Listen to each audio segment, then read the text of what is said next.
it's Nicole. Welcome to part 3, episode 5 of my National Sewing Month series about sewing African Waxprint Fabrics into fall fashions. So for today's video, I'm going to walk you through how you can make your own Ankara tote bag. Yeah.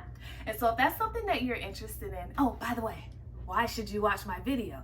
I'm an experienced seamstress. I've been sewing over 20 years. In the last 9 or so years, I've been focused on African wax prints, cottons, and laces. I've sold over 1,000 items, 1,200 plus items in my Etsy shop. You can go look. I have 5-star average rating for my customer reviews. So go check it out, look me up.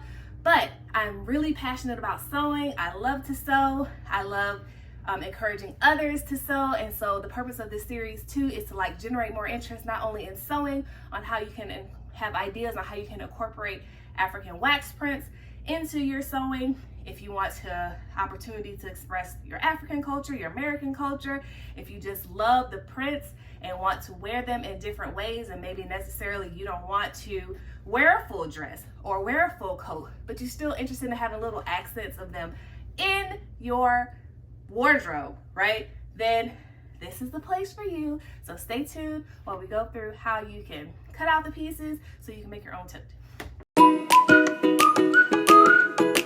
I'm glad you're still here. Welcome or welcome back. So I already chose a fabric that's fall color E. This is the wax print that I chose. These are the straps that I already cut out for the tote bag. And then I already cut out the interfacing for those pieces. Why interfacing? It's gonna add structure. Bags usually put heavy stuff in, so it's like more wear and tear than you would usually do in like a garment that you wore, and you want it to last a while, right? Last through washing, last through, putting your groceries in it and stuff. So the interfacing gives it that structure to help it last longer, be sturdier, and look more structure and be a more quality item, especially if you're making this to give to somebody or to sell. Then you want to make the quality top tier. So this is the lining fabric that I cut out. See the lining I chose, a light colored. This is not a wax print. This is a batik, I think. It's a cotton quilt fabric. I know that much. I bought it for backing for some more other of my quilts, but it's a great lining fabric because it's not as thick as this wax print fabric. Yep, so I like that. And then here is the pieces for what the purse is going to look like. So I looked up, there is a similar type of pattern to make a tote bag on joanns.com. Know that for this month, through September 30th, they gave me a code for you all, ABN20. The link is in my description, so go shop through the link, use my code, because at checkout it'll give you 20% off your purchase, even on some of the sale items. How do I know this? I went and did it. I used it. I added some fabric to my fabric haul, like I need more fabric. Of course I need more fabric. So the coupon works, so I hope you can take advantage of it. And if you do use it, please let me know what you got.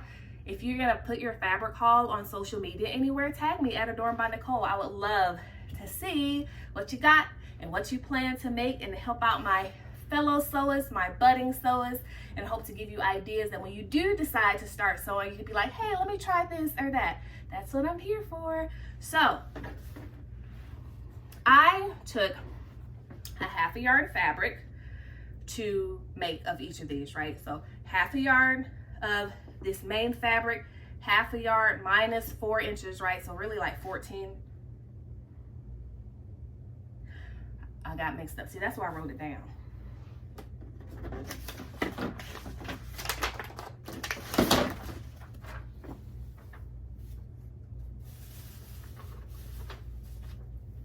Y'all listen, in the last video, that earring that I was telling y'all about, you can make a covered button earring, and then I lost the other one. And then while I was moving some things around, I found it. So there's the other earring, the matching set, see? So I was glad I found those. I'm gonna have to find a reason to wear those maybe for another video. All right, so for the handbag, 1/2, I wrote it down, 1/2 yard of fabric is what you're gonna need. 1/2 yard of interfacing. Now, when I say interfacing, I mean like Some interfacing is just like one sheet with no fold in it. I have interfacing over here that's actually like 60 inches wide that folds in half. That's the kind of interfacing I need you to have. If that interfacing is just like a one sheet and it doesn't fold in half, then you're gonna need a whole yard of interfacing, because you need some for the front and for the back of your purse, okay? Then you're gonna need half a yard of lining. And then an iron, your basic sewing supplies, you know, sewing machines, scissors, thread, you know, that type of thing. So this is where we're starting with. And then one more thing, when you cut out, I'm gonna lay this out so you can see all the pieces together. Good.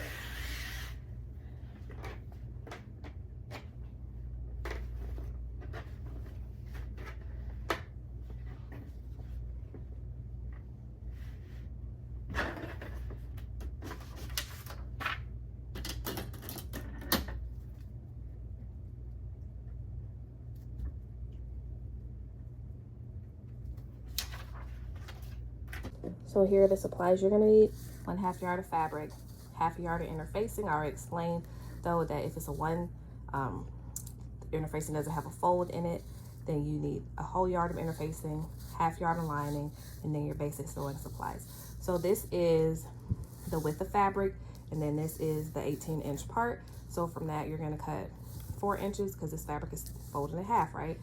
4 inches for your handles, and 14 inches will be what's left over for the handbag. So for your lining, of course, you don't need to cut out handles, so it'll be 14 inches basically you'll be cutting out for the lining. And I want to show you the pieces I cut out, and each, because I want the bottom to be flat, so each of these pieces I cut 2-inch by 2-inch square. So you can see I just laid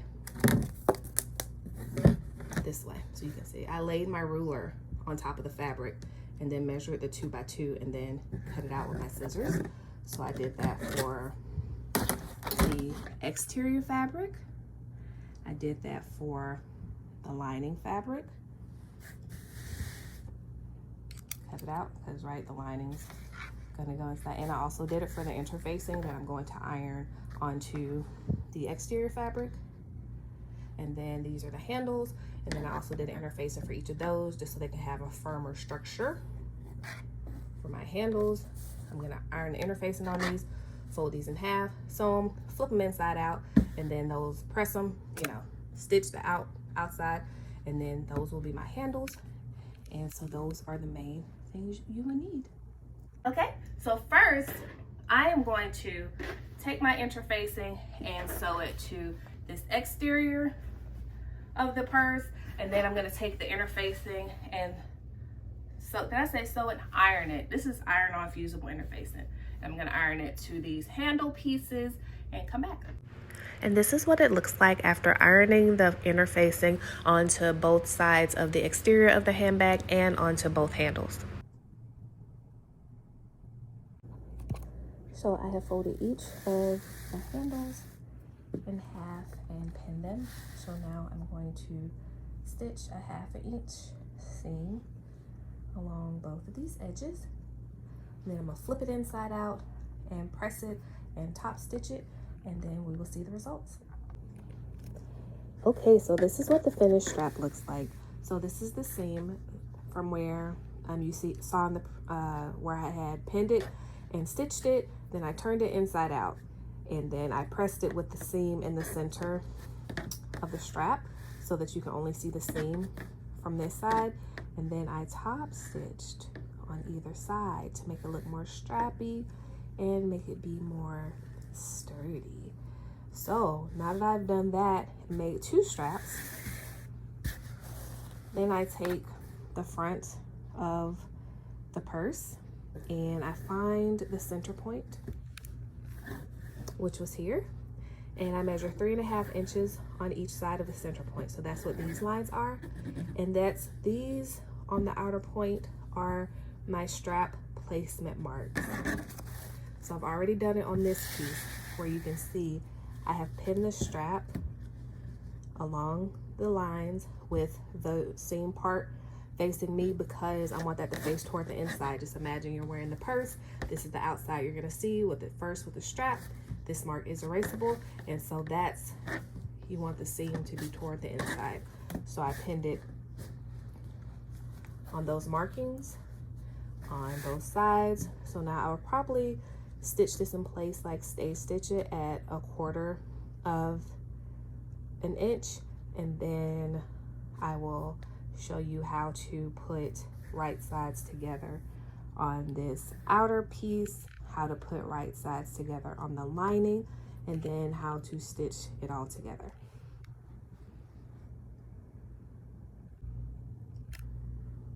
So you can see where I did the 1/4 inch reinforcement on all 4 straps. Now I have, with right sides together, I have pinned it this side, I have pinned it all the way across at the bottom, and I have pinned it all the way up here. I'm going to be stitching all these ways, and I'm going to use the 1.8 inch width to make my stitches closer together, to make the bag sturdier.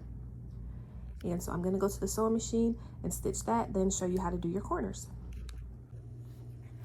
All right, y'all, let's get into these corners. So I like to, first you're gonna like bring the seams together, make that be the goal, and it'll make it a lot easier. Instead of opening up the seam, I like to do one set of seams one way and the other set of seams the other way, thusly. So line up my seams, and I'll do this one going this way and this one going this way.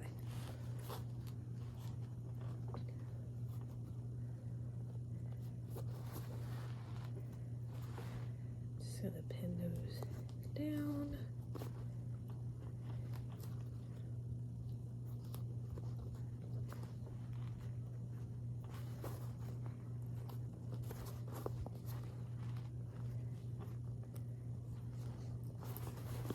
See that? And we're gonna do the same on the other side, and then we're gonna do our seam from one end to the other. So front, back, stitch across here, and then we will do the same thing for the lining fabric. So now that I've pinned both sides, and make sure this seam, you know, you're pinning it going this way on both ends so it can lie flat. And so once we pin it, I want you to see why we pin it like that, because once we stitch it, that's what's going to help the bag have a flat bottom. See? See? And have a little bit more depth to it. So that is why we do the corners like that. Okay, y'all, so I have stitched the lining in a similar way, and I wanted to show you at the bottom here where we have this gap in the stitching. I marked halfway and then 3 inches on each side, so I left a 6-inch hole here so that when we do connect the lining to the main bag, that we can turn it inside out through this hole. And then same way as with the primary fabric, the exterior fabric, we're gonna match the seams. This one go this way, pin it, make this one go the opposite way, pin it,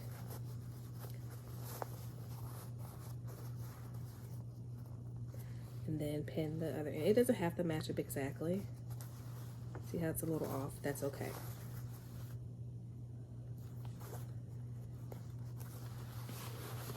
On the other side, this one went this way on the other side, so make sure that's the same on this side.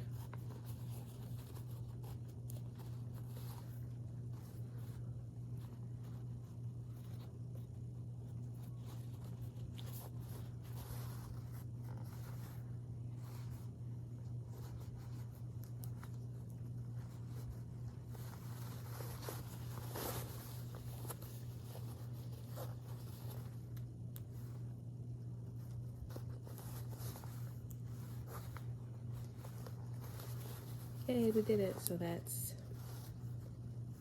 gonna stitch across here the same as we are gonna do for the exterior, and then I'm gonna show you how to sew the two pieces together. Okay, y'all, our purse is taking shape. Look, we got the gusset sewn. It's sitting up, you know, so I'm gonna turn this right side out, thusly.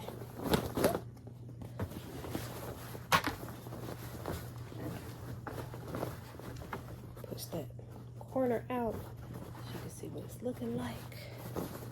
Push the corners out. All right.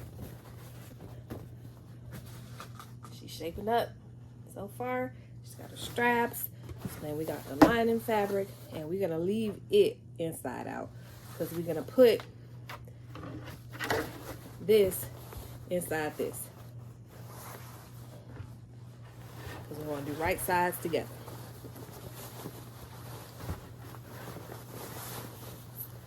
One and the other. You know, line up your side seams.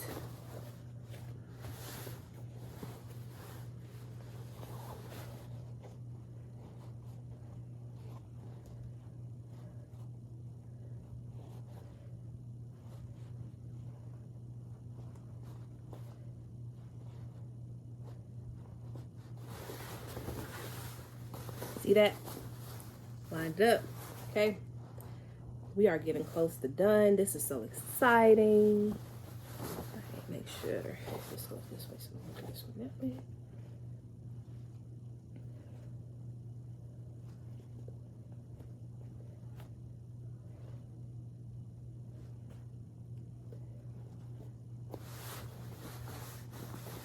All right, and for the rest of the way around here, I'm gonna show y'all my little clippy thingies. Aren't they cute? That's my quilting pen. Hold a minute. I keep them all in the same little container. Look, aren't they cute? Multiple colors. I got them off of Amazon. I'll put the link in the description. But so you can see, tuck this strap in, that the bag taking shape. We have the spot at the bottom to flip it inside out. So we want these right sides together. But you know that when we're doing handbags, like all these layers, it can get thick. So instead of trying to hurt yourself forcing a pin to have to move through all these different layers, then these clips are really helpful to hold your fabric in place while you stitch around, and it saves your fingers, right? Look at this is my sewing finger. You know, that wear and tear that we get on our sewing fingers.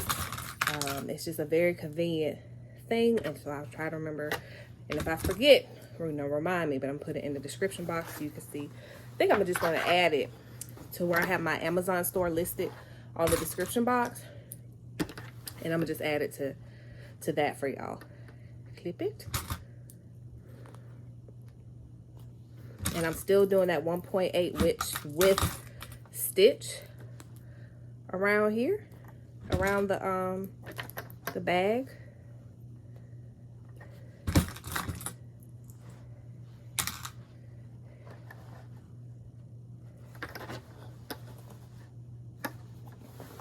And even where I put those pins to show y'all how I pin down the sides, I can even take those pins out and just put a clip in between the two pieces. See, take those pins out.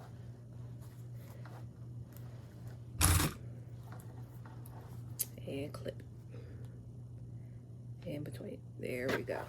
More right there. There. So now you can see we clipped it all the way around, and so I'm going to stitch it all the way around this top part, and then we're going to flip it inside out and then the top stitch it, and we'll be done.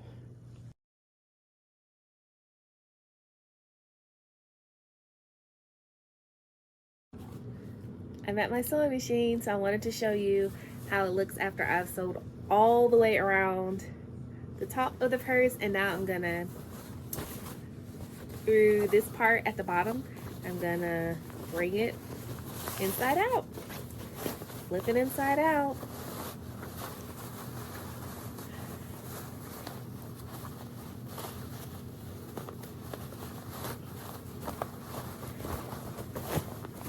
Yay, And then once you do that, you can first, let's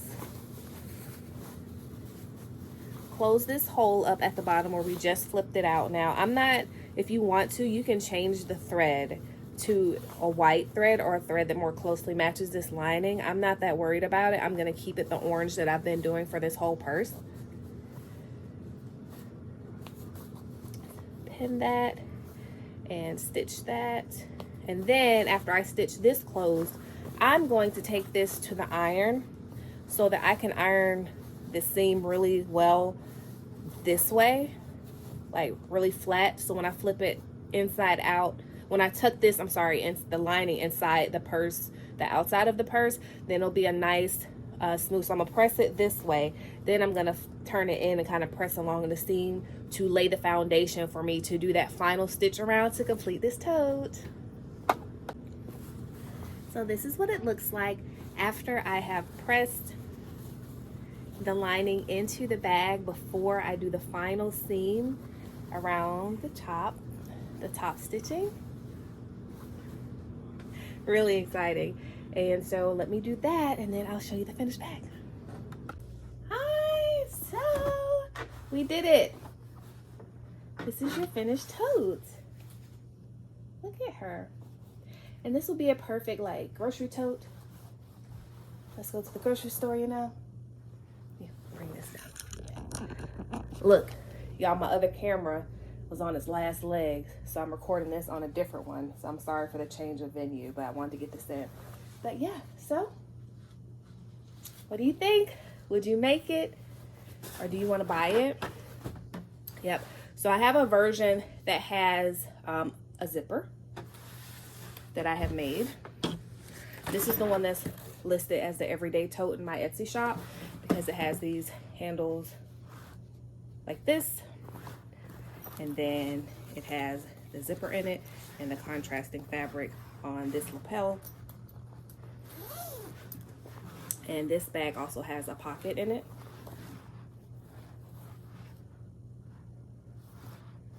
Yep. The pocket has the zipper. So I showed you to make a really simplified version of a tote, which is super cute. Or if you want to shop my Etsy shop too. So I might add this to my Etsy shop too. So I like with these like intermediate level things for this section of the series, the blanket you can complete in under 1 hour. The tote you can complete in under 1 hour. So gift ideas, just your own personal useful things around the house that you can use in the house, the blanket, going grocery shopping, the tote. Let me show you how the inside looked after I stitched the lining. Hole closed. So this is how it looks.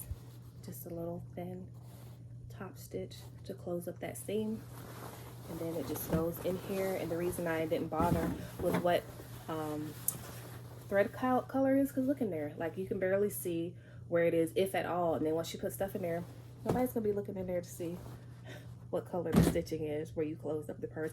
But I understand for like optics, and if you're like sewing for profit, sewing to other people, that you definitely should, you know, look into finishing it in a thread color that more closely matches with the lining. And that's how the outside looks if you get a close look at that top stitching, and that's how the inside looks. And pressing it just made doing that part so much easier. All right. And the next section, which will be part 4, starting with episode 1, we're gonna get into hair accessories and styling inspiration. So we're gonna talk about making head wraps, making scarves, making headbands, 2 different types of headbands, making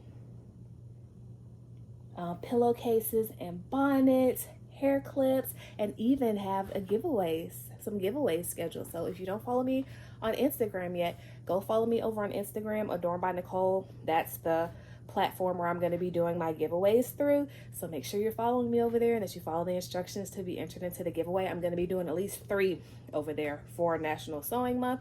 And if it goes well, I might extend it, you know. share, spread the love with the handmade goods. So thank you so much for watching. Thank you for liking. Thank you for subscribing. Thank you for sharing my videos with others if you think they will be interested in making handmade items. And I will see you on the next part of the series. Y'all have a wonderful day. I look forward to reading your comments. Bye.